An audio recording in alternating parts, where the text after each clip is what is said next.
Vous regardez trop la télévision. Bonsoir. Alors rassurez-vous, je ne veux pas vous culpabiliser, je regarde aussi la télé. J'en parlerai après. Alors, vous vous demandez peut-être quelle est l'influence... ça va, je parle pas trop fort? Non. Quelle est l'influence des écrans sur vos enfants? Sur la santé, sur l'attention, sur les résultats scolaires? Je vais vous en parler. Toutes les théories dont je vais vous parler sont issues de théories scientifiques, et notamment d'un livre de Michel Desmurger, TV, lobotomie.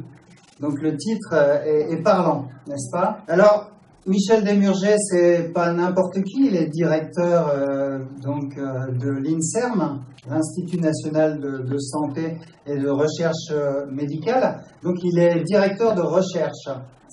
Donc régulièrement, il voyait passer des publications américaines ou françaises sur les effets de la télé, et notamment les effets néfastes.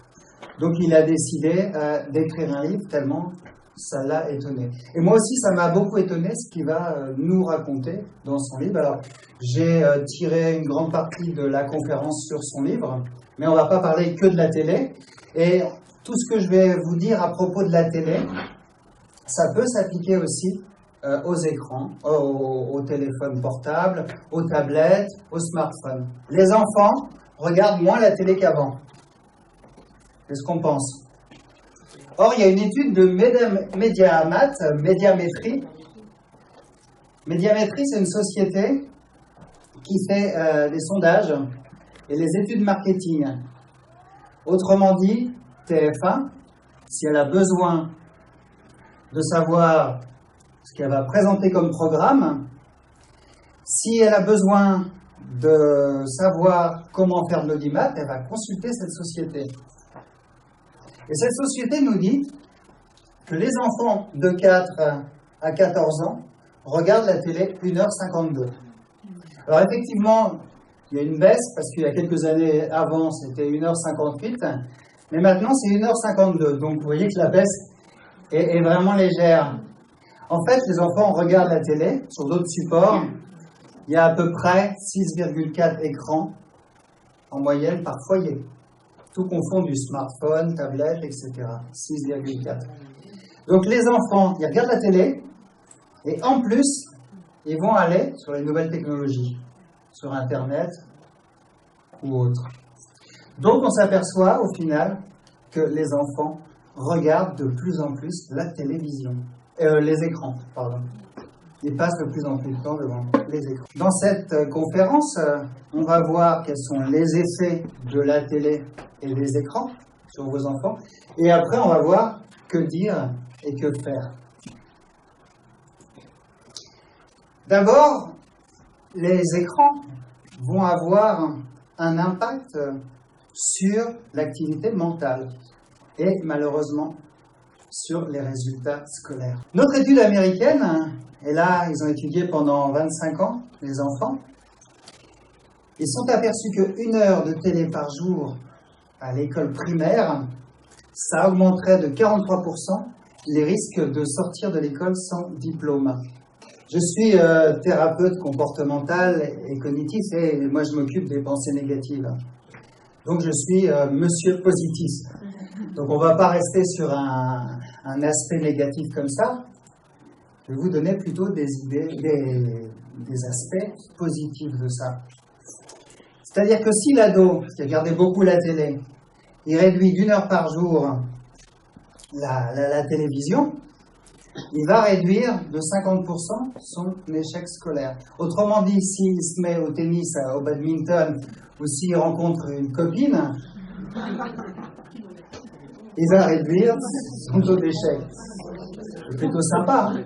Par contre, au contraire, l'ado qui va augmenter son taux de visionnage des écrans de 10%, il va lui augmenter de 50% son risque d'échec. Voilà. Donc si vos enfants regardent beaucoup la télé, vous pouvez encore le faire moins regarder et tout n'est pas perdu. Rassurez-vous. Alors, La télé a des effets donc sur l'activité mentale et notamment sur l'attention.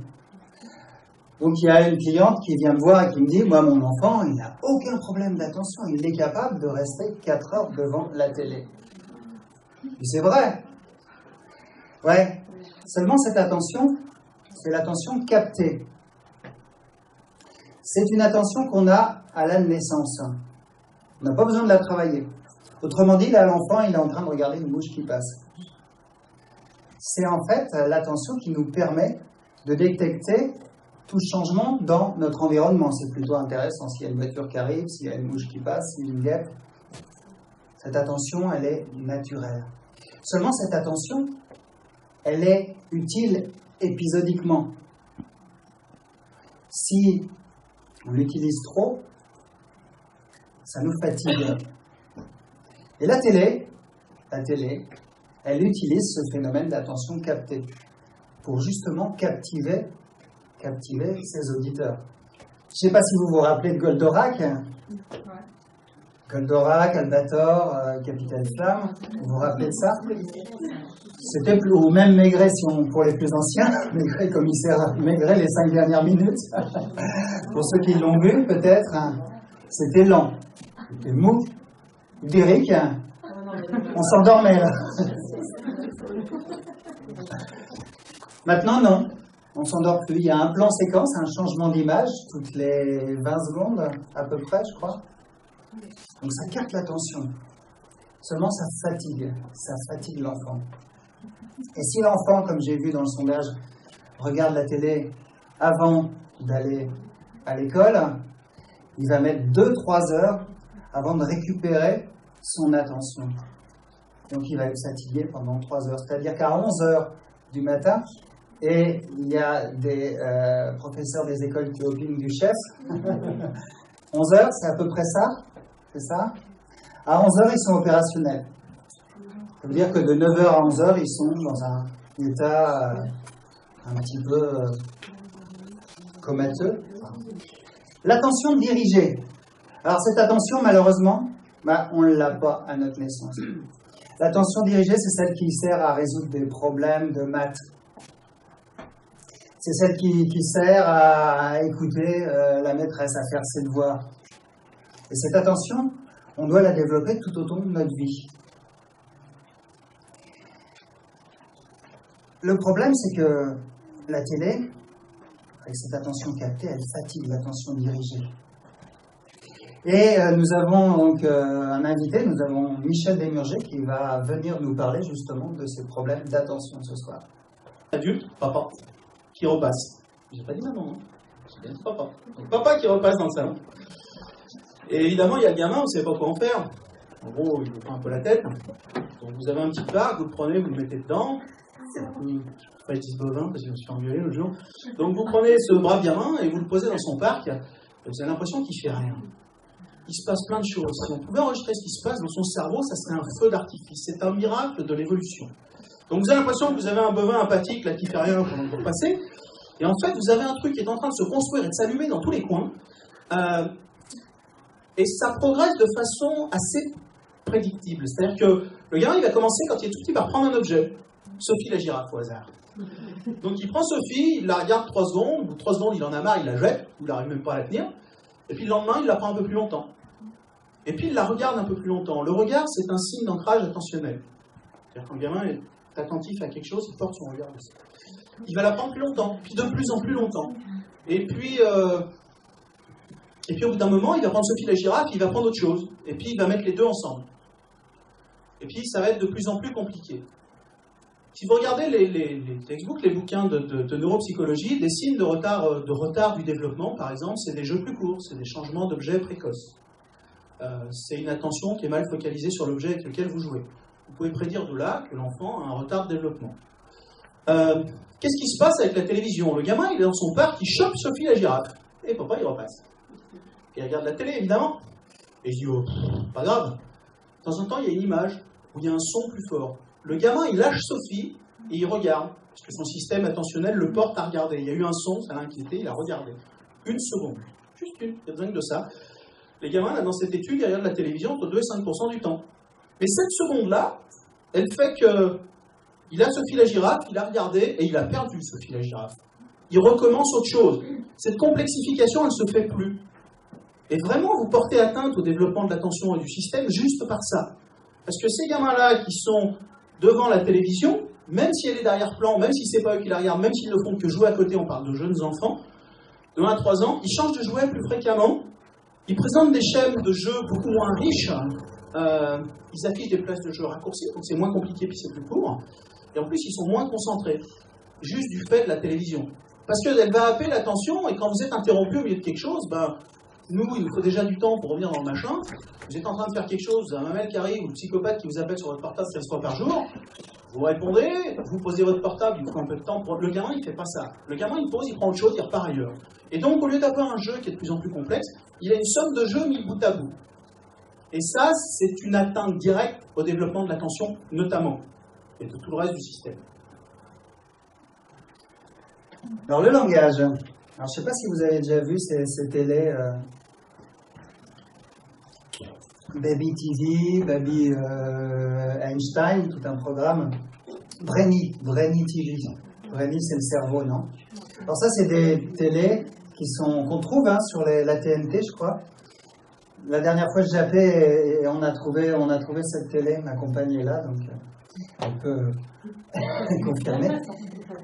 Donc on a trouvé cette télé-là, c'est des télés qui sont vraiment destinées au plus jeune âge, de 0 à 3 ans. Un peu comme les Teletubbies, je ne sais pas si vous voyez.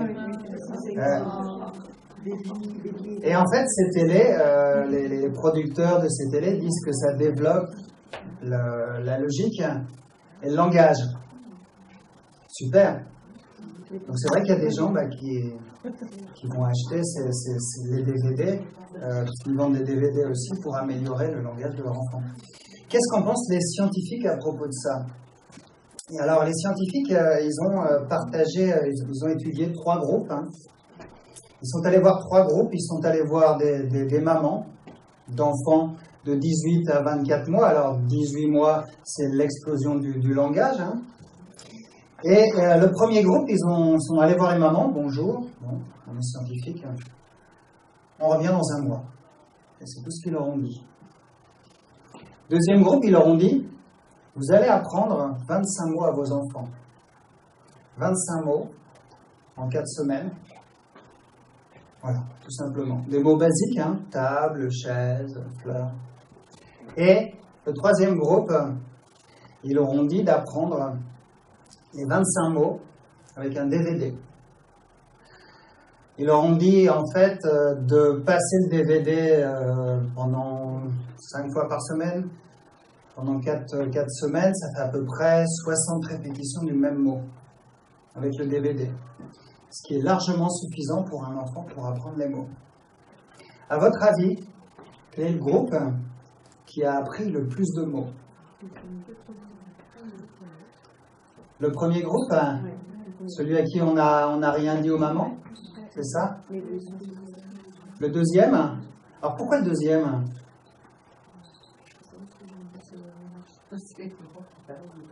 Ouais, on va en parler de ça, des mamans. Du quota de ce que l'enfant entend au niveau papa, maman. Tout à fait. Alors, effectivement, ce qui s'est passé, c'est que le deuxième groupe a appris les 25 mots, plus ou moins. Quel est le groupe qui a appris le moins de mots, d'après vous? Le troisième. Ouais. Ceux qui ont regardé la télé, comme ça. Ouais. Ils n'ont pas réussi à apprendre. Et le troisième groupe a appris moins de mots que le groupe à qui on n'avait rien dit aussi. C'est étonnant. Alors, 10% de ces programmes, enfin, un visionnage de ces programmes, donc destinés aux enfants, va réduire justement de 10% le langage de l'enfant. Donc c'est un petit peu à l'encontre de ce qu'on pense. Je vais mettre le diapo, ce sera mieux. C'est parce qu'il y a une image, donc du coup ils sont focalisés sur l'image et pas sur le mot, c'est ça? C'est pour ça? Ouais.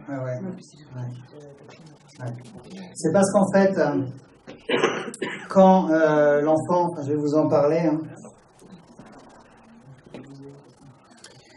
Pour apprendre un mot, l'enfant il doit l'entendre et le prononcer. Autrement dit, il doit y avoir une interaction entre l'enfant et le papa ou la maman. Quand l'enfant il fait ouin, la maman elle fait ouin aussi.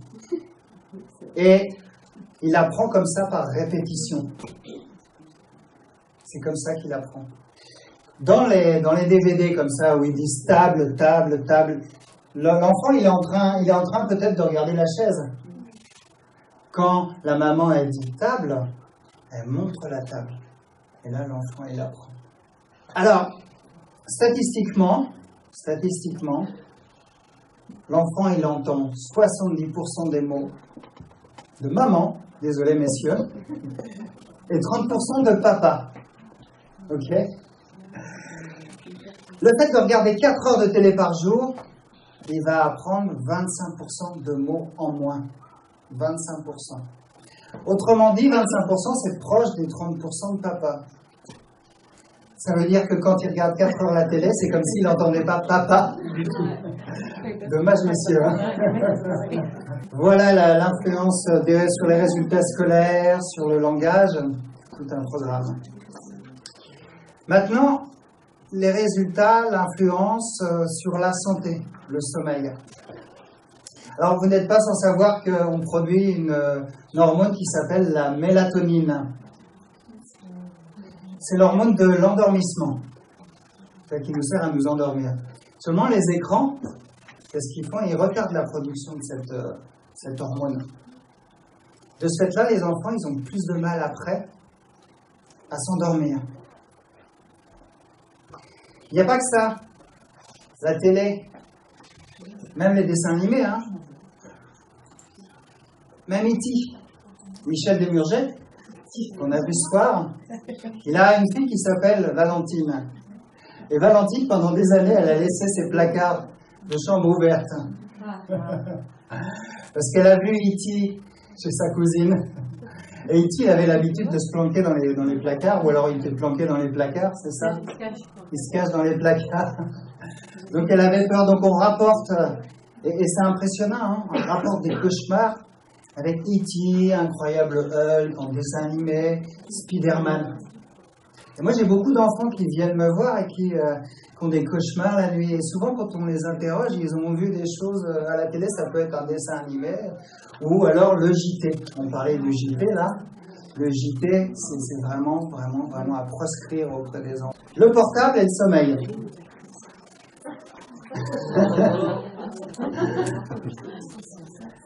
Le portable, en dehors des effets cancérigènes que ça peut avoir sur le cerveau, d'accord?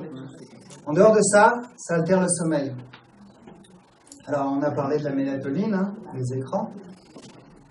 Mais aussi maintenant, les portables, c'est les doudous, les ados. Ils le laissent sous l'oreiller et allumé, parfois. Ils le laissent allumer et puis ils peuvent surfer sur Internet, il n'y a pas de souci. Ouais, je viens d'acheter un smartphone, là, ça fait 15 jours et je me suis aperçu qu'on peut se balader comme ça en regardant des vidéos. Sur YouTube, on peut se connecter avec la box et on se connecte, surtout à Pompère en 4G, à une vitesse incroyable. Donc on peut regarder des dessins animés, on peut faire n'importe quoi. Je découvre, excusez-moi. Je découvre le smartphone. Comment? On peut même appeler des gens. On peut même appeler des gens. Et justement, on peut appeler des gens. C'est ce qui se passe chez les ados. L'ado, il entend son portable en plein milieu de la nuit, il est en plein sommeil paradoxal. Vous savez, ce sommeil qui est profond, réparateur. Et d'un seul coup, il entend vibrer le téléphone. C'est son copain qui dit j'arrive pas à dormir, je vais aux toilettes. Super. Puis après, pour se rendormir, basta, il peut pas se rendormir. C'est difficile. J'ai demandé à ma compagne, ma femme dit toujours, les ados, combien ils envoient de textos par mois? D'après vous? Par mois?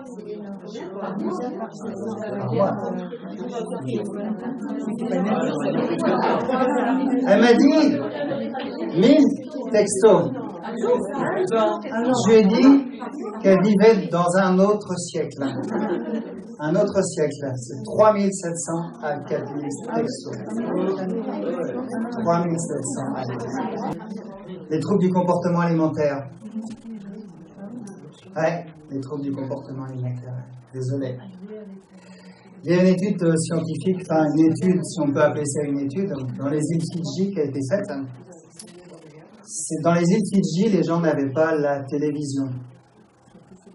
Dans les îles. Et en fait, les scientifiques ont décidé d'aller civiliser les gens.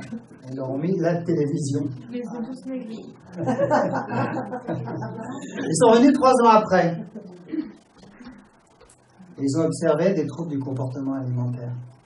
70% des ados avaient des troubles du comportement alimentaire et 11% se faisaient vomir. Dans les autres îles, il n'y avait toujours pas de troubles du comportement alimentaire et leur standard à eux, c'était la rondeur, c'était bien vu. Dans certains pays, la rondeur, c'était bien vu.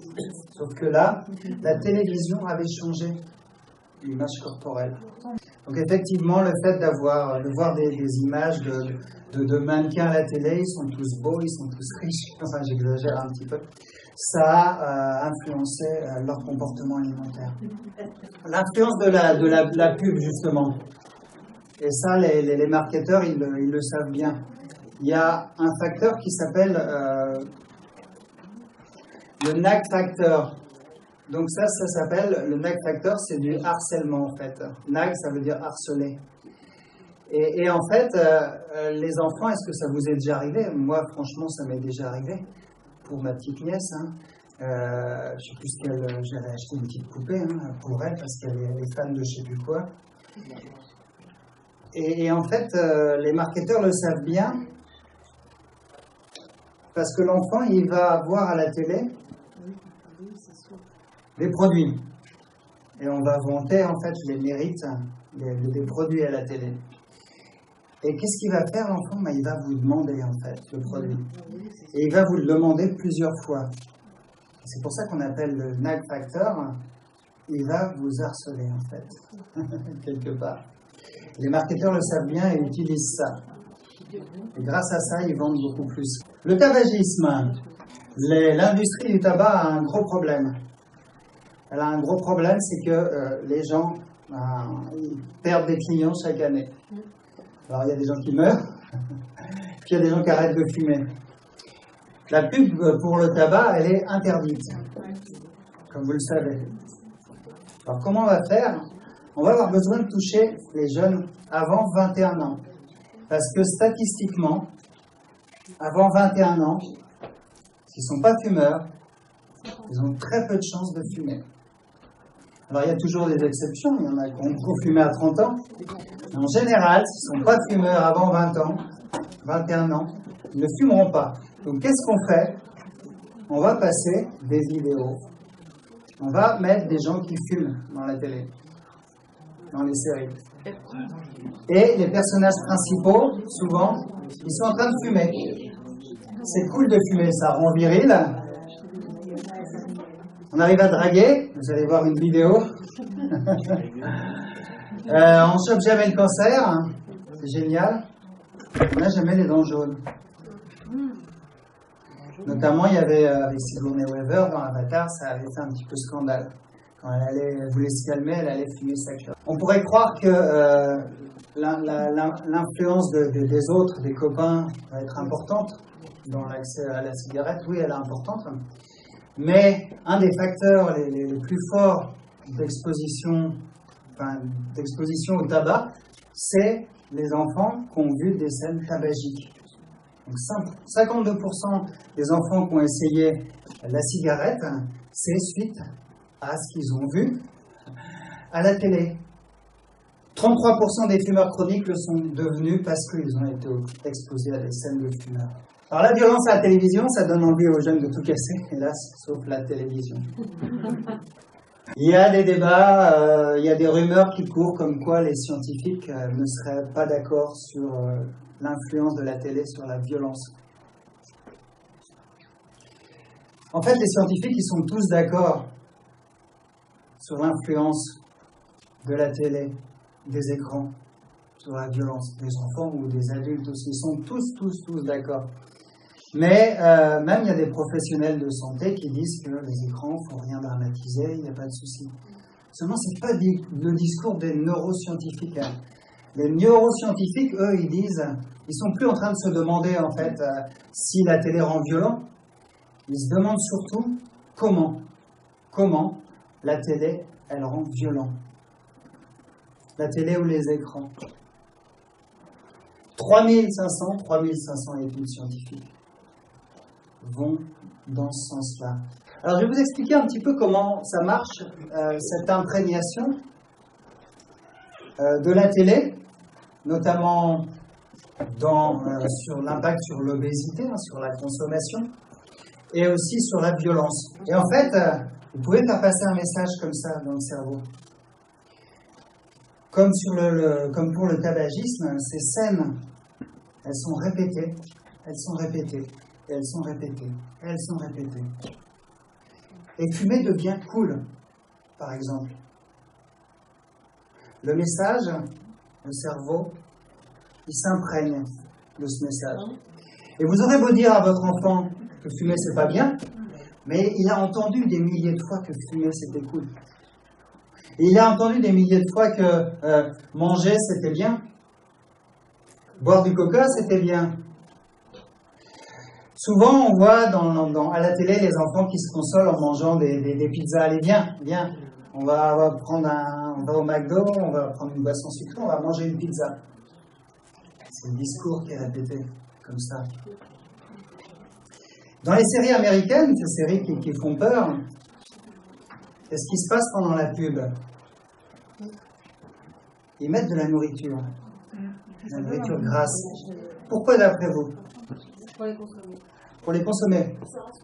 Pourquoi on fait ça? Pour se rassurer, exactement. Parce que ça fait peur, ça crée de l'angoisse. Et du coup, on va avoir tendance à plus manger. Si on voit des gens manger une pizza et qu'on est en train de manger une pizza, on va manger plus de pizza. Si vous voyez une dame qui marche lentement comme ça, vous vous levez, c'est la pause, vous allez aux toilettes. Vous allez marcher plus lentement. C'est les neurones miroirs qui jouent, les neurones de l'imitation. On a pris 3 groupes d'enfants. Premier groupe, on leur a montré pas d'image du tout. Deuxième groupe, on leur a montré des images plutôt sympathiques. Troisième groupe, on leur a montré des images violentes. On les a fait jouer au hockey après. Et qu'est-ce qui s'est passé? Dans le troisième groupe, qui avait vu des images violentes, il y avait 40% de plus de fautes liées à la violence. Donc en fait, les images violentes vont nous rendre violentes. Alors vous allez me dire, non, je ne sais pas parce que je regarde des images violentes des séries que je vais tuer mon voisin. Certes, vous n'avez pas tué votre voisin, mais peut-être vous allez passer à la caisse et la caissière ne va pas aller assez vite et vous n'allez pas être sympa avec elle. Peut-être en voiture, on va vous faire une queue de poisson et vous allez râler. Peut-être. Et ça, c'est une forme de violence. Il y a vraiment une augmentation de cette violence. La violence, en plus, à la télé, on s'habitue. Vous avez déjà mis un parfum, et 15 minutes après, vous ne sentez plus le parfum. Ça s'appelle l'habituation. Notre cerveau, il va se dire, c'est plus la peine de déclencher une alarme comme quoi il y a un nouveau parfum, c'est bon, on connaît le parfum. C'est un petit peu pareil pour la violence. On s'habitue à la violence. Et il y a une petite boule là, petite zone dans le cerveau jaune, qui est responsable de l'inhibition de la violence. C'est-à-dire que ça va vous empêcher le dimanche midi, là c'est l'été, bientôt.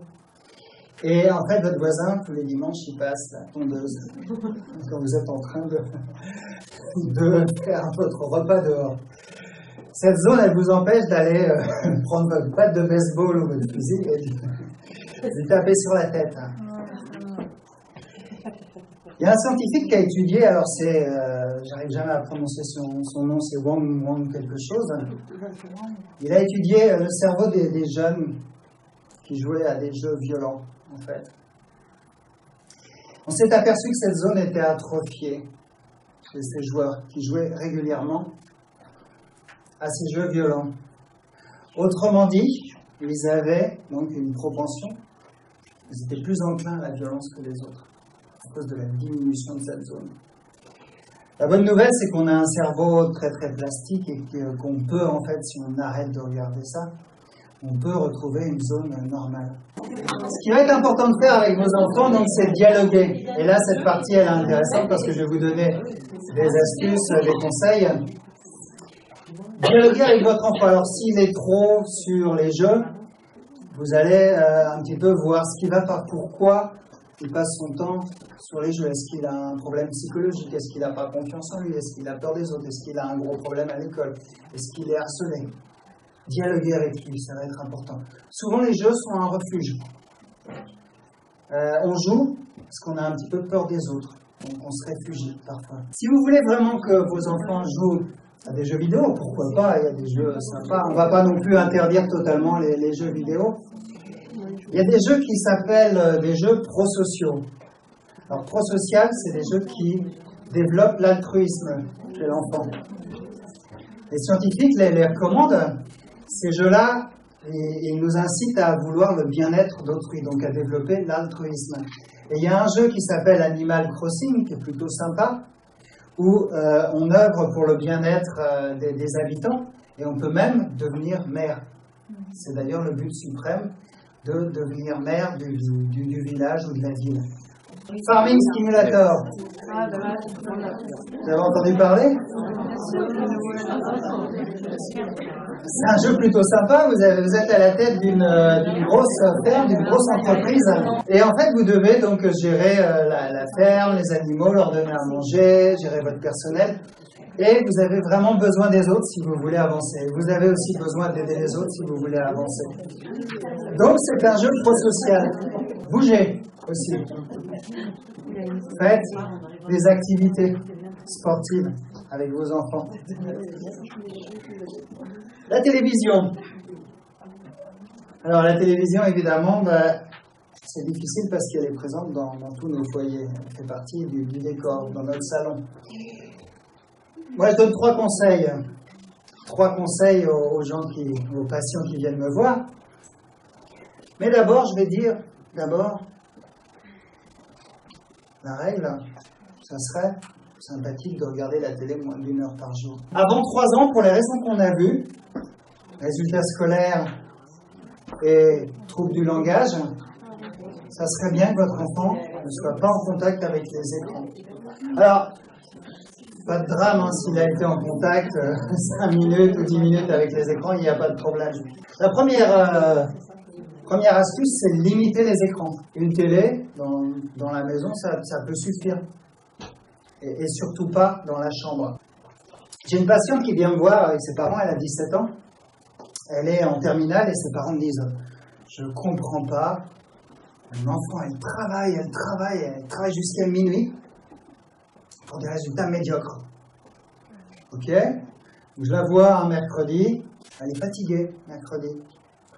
Je me dis, bon, c'est bizarre, elle s'est levée tard, elle n'a pas cours, elle est crevée, bon, c'est la fatigue des autres jours, pourquoi pas, je lui demande, j'essaie de savoir, je ne sais pas. Elle est fatiguée, c'est comme ça. Deuxième mercredi, toujours fatiguée, troisième mercredi, encore fatiguée. Et là, je la cuisine, on va dire. Je lui demande qu'elle m'explique un petit peu comment, qu'est-ce qu'elle fait après les cours, comment elle dort. Et en fait, je m'aperçois qu'elle a la télé dans sa chambre, qu'elle regarde la télé jusqu'à 00h30. Et notamment, elle la regarde jusqu'à 00h30, mais quand elle n'arrive pas à dormir, Elle se relève pour regarder la télé. Donc on a vu les effets néfastes des écrans sur le sommeil. Je vous laisse tirer les conclusions. Elle s'en est mordu les doigts de me l'avoir dit, parce que moi je l'ai dit aux parents, il fallait que je le dise. Elle s'est pris une engueulade devant moi, mais bon, j'avais besoin de le dire quand même, c'était important. On peut établir ses propres règles. Pas de télé le matin, bon on l'a vu pourquoi, mais la deuxième astuce c'est faites vos règles à vous. L'astuce ça peut être pas de télé le matin, pas de télé le matin jusqu'à midi, par exemple. L'astuce, ça peut être pas de télé le lundi, mercredi, jeudi. Et ces jours-là, il n'y a vraiment pas de télé, on fait des jeux de société ensemble. La troisième astuce, c'est offrir une alternative. Il y a des enfants, en fait,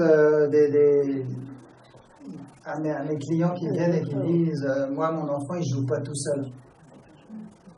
En fait, quand à l'école primaire ou en maternelle, alors les professeurs des écoles me le confirmeront, quand on met des jeux de société sur la table et si on les varie régulièrement, les jeux de société, on s'aperçoit qu'ils jouent à ces jeux de société.